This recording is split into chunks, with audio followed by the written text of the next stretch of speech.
Safe గా disc ని remove చేయడానికి లైనెక్స్ లో మనం అన్మౌంట్ కమాండ్ అనేది యూజ్ చేస్తాం. అన్మౌంట్ అంటే మనకి మౌంట్ అయిన డిస్క్ కానీ లేదా ఫోల్డర్ నేమ్ కానీ మనం సేఫ్ గా రిమూవ్ చేయడానికి అన్మౌంట్ అనేది యూజ్ చేస్తాం.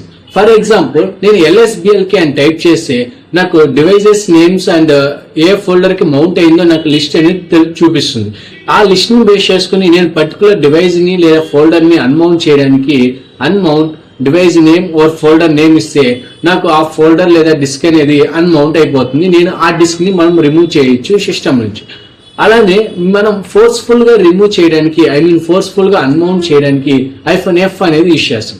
Unmount -F and device name or folder name ఇస్తే మనకి ఫోర్స్ఫుల్ గా అనేది అన్మౌంట్ చేస్తాం.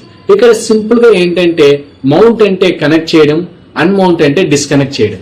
If you love this video, please like, share and subscribe to my channel. Thank you guys.